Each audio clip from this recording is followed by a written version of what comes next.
Welcome to Brands Hatch for the Lotus on Track Elise Trophy. Coming up is race 2 from this weekend, and we're promised close and competitive racing as always. Simon, this is your first race ever. How are you feeling? Yeah, quite excited. It's a lot of fun. It's the first day racing, but I've been on a couple of track days, so yeah, a lot of fun, a lot of excitement. And what made you choose the Elise Trophy? I just spoke to a couple of guys that had heard about the series, and they said it was a very friendly series, good series to start off with for your first racing, and a lot of good characters in there to get on for your first race, really. And are you going to put in a podium finish today? Not a chance, no. I am nicely bringing up the rear, nice and safely, and about a week behind everybody else. Your first race and your first time out with the Elise Trophy, how are you feeling? Pretty shell-shocked, really. Muffed the qualifying and praying for rain. It rained for me, and I managed to pull it together in the wet, because I only managed to do track days in the wet, so it really helps. So what made you choose the Elise Trophy? I got it at least 2.5 years ago, started to do track days, was familiar with it. Paul was really encouraging, and there we go, and we're here today. And enjoying yourself so far? Immensely, thank you. Chris, you're brand new to racing and brand new to the Elise Trophy. Yes, I am, yes. My first qualifying yesterday, and it was great fun, and looking forward to the big race later on today. Are you feeling any nerves or excitement? A little of both, I guess. Yeah, not too nervous, I hope. And yeah, a little bit of adrenaline going, so I'm looking forward to it. And what made you decide to race in the Elise Trophy?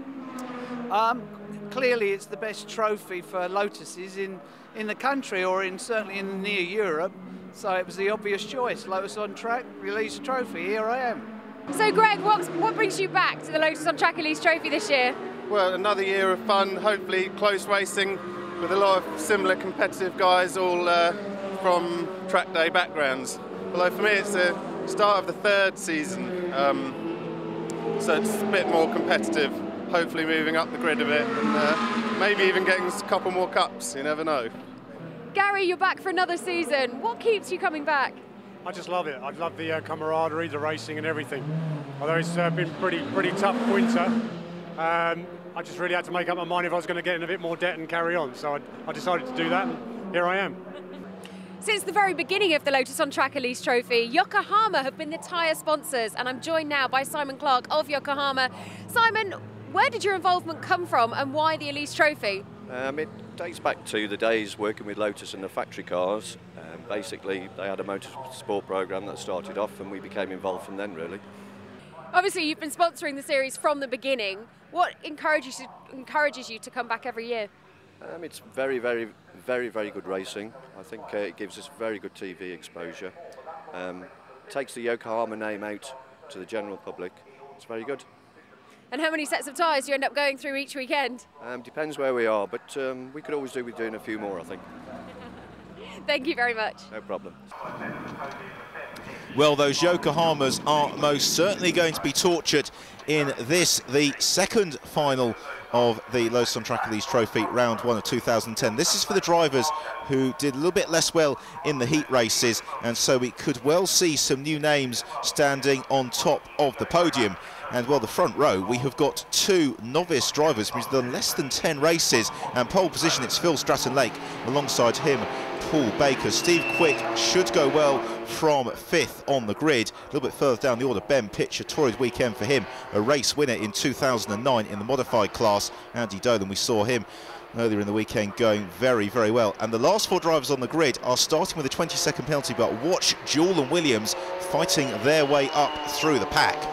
So another 20-minute race in prospect on the Brands Hatch Indy circuit, and another capacity grid of the Lotus Elises as well. It really has been a stunning start to the 2010 Lotus on Track Elise Trophy. So the field completing their green flag formation, that their last opportunity to just see how the car is working before we go racing. Being a timed race, there's no set number of laps, it's as many as they can complete in the 20 minutes. So on pole position, Phil Stratton-Lake, heat and British Racing Green Machine with yellow stripes, and Paul Baker alongside him in the maroon car with the brown roof. At the back of the field, Gary Broad just coming into position. So it is once more all eyes on the gantry as Paul Baker gets a bit of a creep on, and that means that Phil Stratton-Lake streaks into an early lead. and Stu Malt in the silver 44 machine as well, trying to squeeze up the inside. Steve Quick as well, a good start from him as he pushes the inside of James Proctor as well. Dave Carr gets away well at number 30, the all-green car, Andy Dolan, as you'd expect, looking feisty in the early stages, but Stratton Lake, who takes the early advantage and taking a very nice line through Druids, so he is trying to do exactly what Martin Donnelly did a little bit earlier on and stretch his legs in the early stages, build that gap, although for the moment Baker is going with him and Malt, and then the rest of the field streaming through. Ben Pitch there in the Hoffman 78 machine, a little bit further down the order than he'd like to be. Stratton Lake through Surtees for the first time, and already he's got 5 or so car lengths, but Steve Quick up into 4th position. He's on the tail of Stu Malt and carries a lot of speed through Clearways and Clark Curve as Stratton Lake on course to complete that one. But let's see Steve Quick in the yellow machine. He's tucked up behind the silver car of Malt. He goes for the wide line into Paddock Hill Bend. Is he going to convert around the outside? No, Malt does a good job holding the inside line, but maybe running a little bit wide. That could give Quick the opportunity to pounce as they run up towards Druids. Baker also getting a less excellent exit from Paddock Hill Bend through the light, but Malt holding on to the inside as Quick goes to the outside. Quick is going to make it stick because he holds on all the way around Druids. That gives him the inside line for Graham Hill Bend. Through he goes. So Steve Quick moves up into 3rd position. And with a name like that, he really couldn't have been anything but a racing driver. And he's certainly living up to the surname now in pursuit of Paul Baker in 2nd place. Well, Baker being caught by Quick as they go into Clearway. Stu Malt in 4th position, just watching how the race unfolds in front of him as Dave Carr does the same. A lot of less experienced drivers in this race, but thus far doing a very creditable job indeed as Quick goes to the outside of Baker as they go towards Paddock Hill Bend, around the outside. A brilliant manoeuvre from Steve Quick in the Track Club car, teammate to Marcus Jewell, who we saw in action a little bit earlier on. So Quick performing excellently as he moves up into 2nd place. Already Dave Carr has got a queue of machinery behind him. It's Will Price, then Greg Noble and Nigel Ayres, as Noble looking to the outside of Will Price, but for the moment the price is right. He maintains that place as he takes smooth line through Graham Hill Bend. But Noble, who's not been winning any prizes this weekend, but he has been doing a great job with some feisty racing, as that proves. 2 wheels on the grass, finds there's not much in the way of traction there, so he has no option but to slot back into the racing line behind Will Price. Nigel Ayres there in slipstream, then Andy Dolan lurking with intent a little bit further back. And there is Dolan, we see in the white car making his way through. So Greg Noble on the tail of Will Price towards Paddock Hill Bend. He dives to the inside, through he goes. There's nothing that Will Price could do. He gives Noble racing room, and as a result, Greg Noble moving up a place at head of the field. Stratton Lake is being reeled in with some rapidity by Steve Quick. Greg Noble as well already onto the tail of Dave Carr. Now Carr has been receiving tuition from Martin Donnelly, knows a thing or two about racing around the Brands Hatch Indy circuit, and so Carr doing a very nice job because he just wafts the inside of the circuit, just enough to deter Greg Noble from going for manoeuvre as Nigel Ayres makes his way past Will Price in the background of the shot. And again, Carr leaves a bit of a gap and through goes Noble. So Greg Noble gains a position. He moves up into 5th place ahead of Dave Carr. Dave Carr now having to defend for Nigel Ayres. So Noble released to try and chase down the 4 cars ahead of him. Andy Dolan making his way around the outside of Will Price as they head towards Paddock Hill Bend. Dolan always one to watch and always races a lot better than he qualifies. He's one of those drivers who just likes to see a bumper ahead of him, and that gives him an extra second or so in pace. Well, he's got the bumper of Nigel Ayres ahead of him, and Ayres in turn has got the mean green machine of Dave Carr that he is trying to pick his way past. That's for 6th position. Ayres just jinks the inside on the way into Graham Hill Bend. I think that's more a case of saying, hello Dave, there I am. A spin from Will Price. So Will Price spins at Druids. A great shame, he was well up the running order. So Will Price loses some positions. And is that Peter Baker holding up another train of cars? Indeed it is. And so Baker did a brilliant defensive job in the first final, and he's doing exactly the same in final 2. He's got Ben Pitch on his tail. And well, in the first race, driver held on, nobody could find their way through, and I expect we can see a repeat performance this time around. Then it's Ben Pitch and Hans Baumhart in the blue number 14 car. Baumhart, another stalwart of the Lotus on Track Elise trophy and another feisty racer. Ben Pitch, disappointing weekend for him. He usually, I think, could be expected to show a little bit better than this. He's certainly a very, very classy driver, as he shows by just covering the inside line from Baumhart, who looks to the outside around Druids. There's Matt Bartlett, also in the mix. Adam Busey possibly as well in the background. So it is driver, Pitch and Baumhart as they go through Graham Hill Bend once more. And again, Pitch covering the inside line, and Baumhart, if he wants to find his way past Pitch, is a spin! That's second place, that's Peter Baker.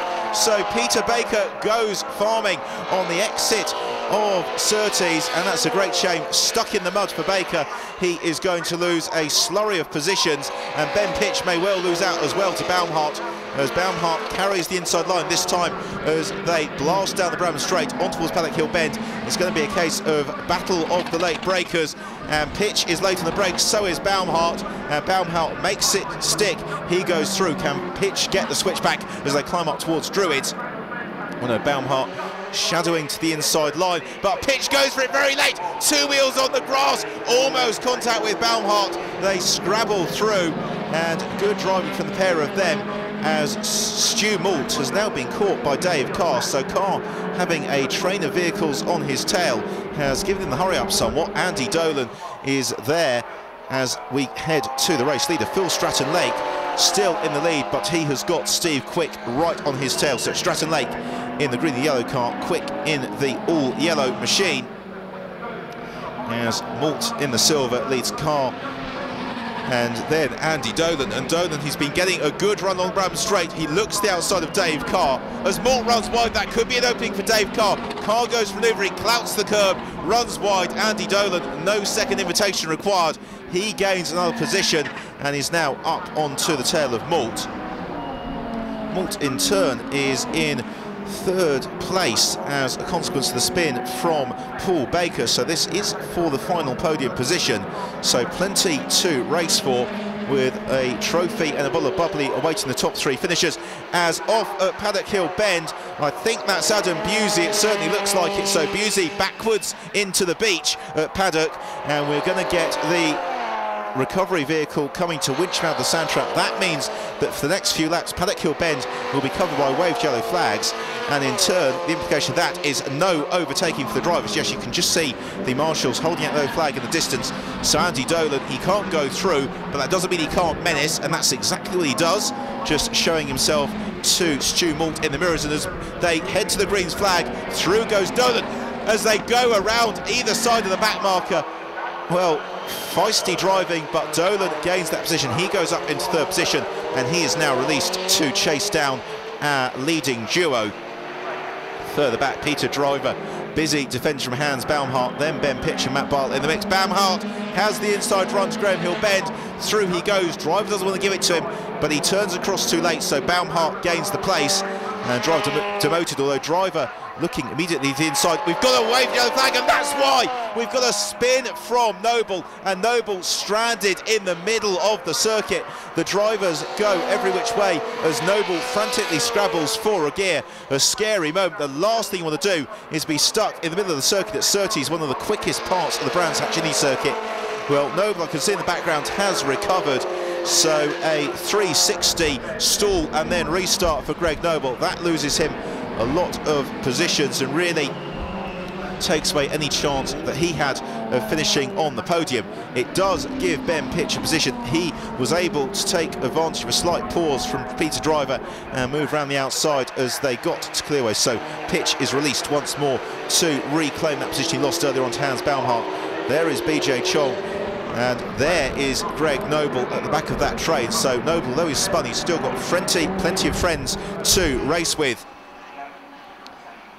It's Baumhart heading up another enormous train of Lotus Elises as they are busy fighting for about 6th position. So well into the upper order of this race as Baumhart gets the good run through Clark Curve.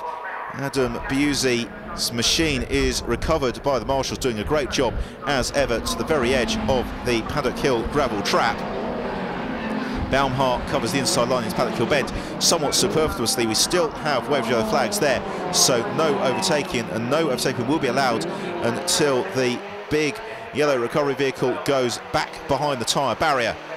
Doesn't mean they can't race on the rest of the circuit, and that's exactly what they're doing, as Bartlett and Chong trying to chase down Peter Driver. Noble trying to regain what positions he can, and that's also Gary Broad and Steve Williams in that train. Williams in the yellow car, Broad in the blue machine, and Williams there, lights ablaze. He started this race with a 20-second penalty, and already he's up with some of the leading drivers. And, well, you'd never accuse Steve Williams of being anything less than assertive, as Greg Noble makes his way past Donald Cannard, and Donald Cannard just leaves the door open, so through goes Greg Noble. Well, somewhat unseasonably for Cannard. It's not fine weather ducks, beautiful sunshine here at Brands Hatch, and perfect conditions for racing as he fights back around the outside of Greg Noble as they go in towards Paddock Hill Bend once more, climbing up to Druids. Noble looking to make a manoeuvre, as Williams and Gary Broad as well. He started the race with a 20-second penalty too. So Broad in 23 and Williams in the yellow AT machine, both of whom started well down with 20-second penalties, and they've done a fine job of working their way up through the field, as now Williams on the tail of Matt Bartlett, Broad trying to chase down BJ Chong. Cannard defending from Noble. A wonderful panning shot here, as we can see in the distance. Williams looks to have got a run, possibly on Matt Bartlett.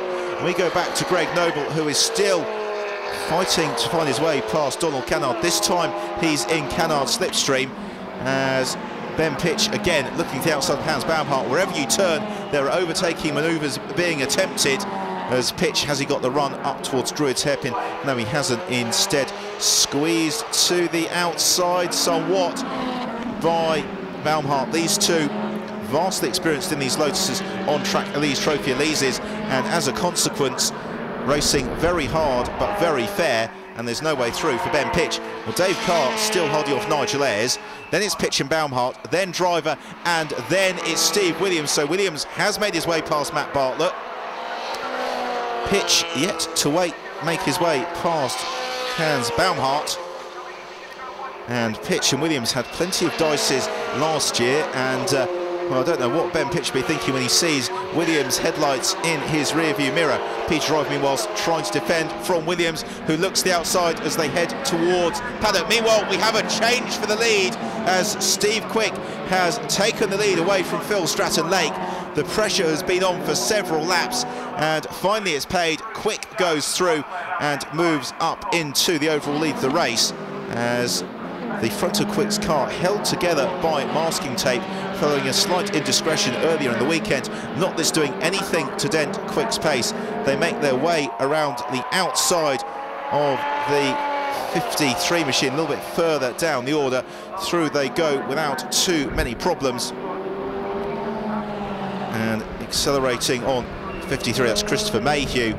And Christopher, well, he's been getting quicker and quicker all weekend, but he's still not quite on the pace of the race leader, Steve Quick, as Quick accelerates up towards Druids, and his focus will now be on trying to break away from Phil Stratton-Lake.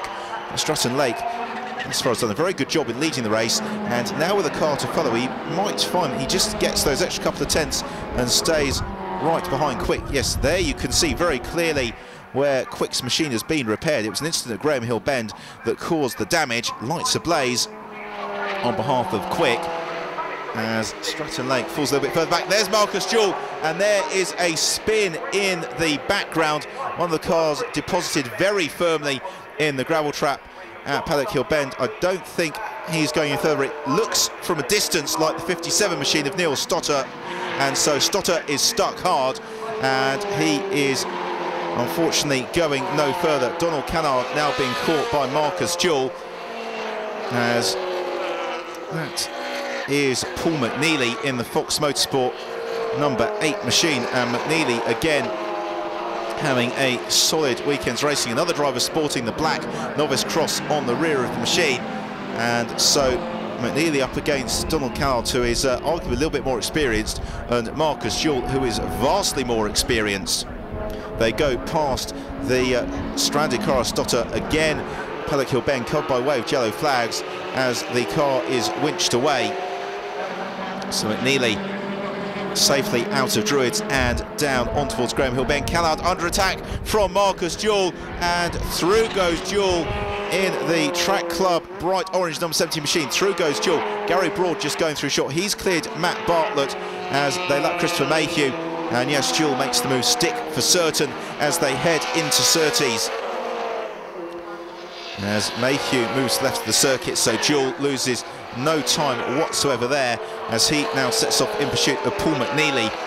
Some of the drivers ahead of the field getting amongst the back markers, so whichever way they look, there are certainly cars to pass around the circuit. Through goes Jewell, moving up another position, still in pursuit of McNeely.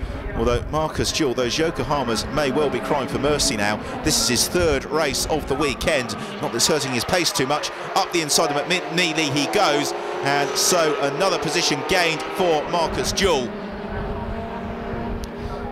Once more on to Graham Hill Bend, and it's through the corners where Jewell is really just able to gain the ground on the cars around him.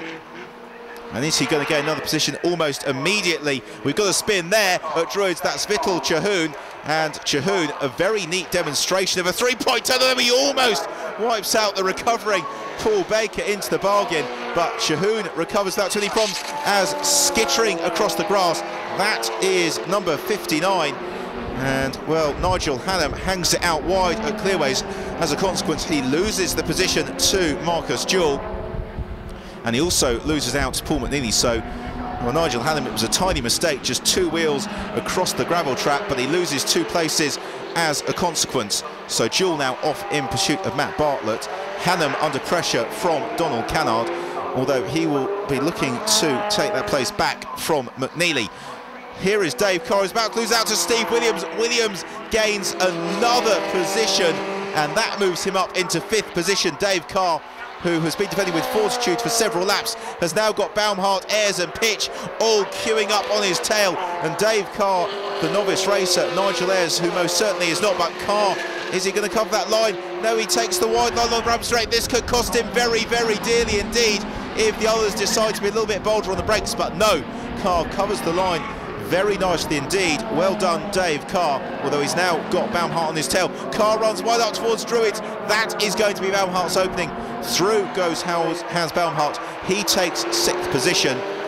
So Carr demoted to 7th. He's got Nigel Ayres, Ben Pitch, Peter Driver and Gary Broad all on his tail. As Carr leads a bit of space into Graham Hill Bend, is Ayres going to capitalise? No! Carr just covers the line in time, and Ben Pitch unable to do anything as well about Nigel Ayres. In front of the shot, Stu Malt already being caught by Steve Williams, who is now threatening for 4th position, having started the race back with a 20-second penalty. There goes Ben Pitch on the inside of Nigel Ayres. Ayres left a car's width. That was just enough for Ben Pitch, although that time Dave Carr again running a little bit wide out of Clearways. He covers the tight line along Bram Straight as Pitch unable to capitalise because he was busy passing Nigel Ayres. Peter Driver leads the door wide open, and through goes Gary Broad in a plume of tyre smoke, and Gary Broad just up the inside, so he gains another position. Frantic jockeying for these top 10 places as Ben Pitch gives Dave Carr a helping hand around Druids. Not sure that Carr really feels he needed the help, and I'm not sure he'll appreciate it very much either. And then Pitch makes his way through. Graham Hill Bend as Carr outbreaks himself. He loses 4 places. Disaster for Dave Carr, and I just wonder whether he was slightly perturbed by that very slight nudge from Ben Pitch at Druids. So Carr slipping down the order, that actually demotes him into 11th position as Nigel Ayres runs wide as well. He loses out to Gary Broad, and Peter Driver's going to pitch his way through as well. So Ayres shuffled down a couple of positions. That is going to leave him in 10th place as we are on to the final lap of the race now. And Steve Quick and Phil Stratton-Lake have been absolutely imperious at the head of the field. Quick taking the lead midway through the race. Stratton-Lake, the novice driver, taking off into an early lead from pole position, and then keeping Steve Quick very, very honest for the second half of the race, as 1 corner to go for Steve Quick.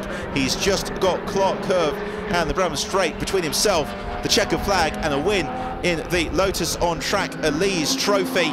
So here comes Steve Quick. The checkered flag is ready and waiting. Across the line he goes. He takes the win. Stratton Lake takes an excellent second position.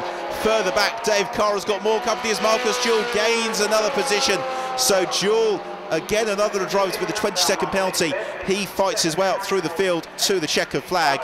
The race winner, Steve Quick, quite rightly acknowledging the applause of the crowd and the marshals. So the classification, Steve Quick wins it from Stratton Lake.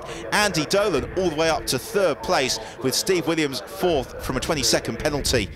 Great race there from the Lotus on Track Elise Trophy, as the champagne is sprayed with some vigour.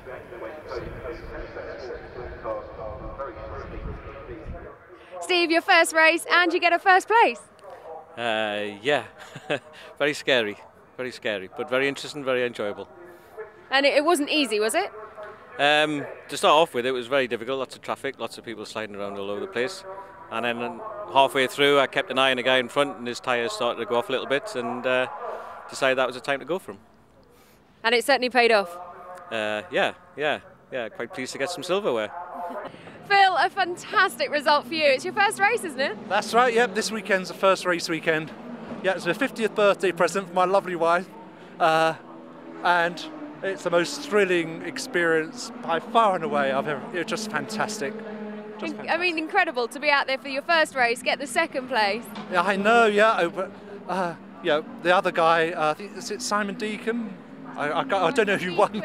Steve Quick, well, yeah, quick by name, quick by nature. I couldn't hold it. I did my best for half the race, and yeah, he just got me going into paddock. Nothing I could do about it, and then it was just a case of hanging on. But yeah, I gave it all I had there.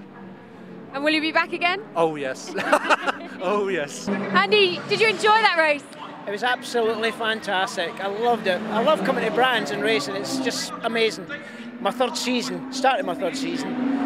So yeah, thoroughly enjoyed it. I didn't think I was going to be on a podium. There's too many talented guys out there, but it was good. Fantastic. It was certainly a close race. Yeah, well, Matt Bartlett was always a contender. I knew Hans was there, and I knew Greg Noble was behind me. So it was guys to watch out for. But once I got sort of past him a little bit, you know, I could breathe a little bit easier. You know, it was good. Another action-packed day here at Brands Hatch, and seeing novice drivers take a podium position is absolutely incredible. Where else would you see that? Well, to find out, join us later on in the season here at EliseTrophy.tv.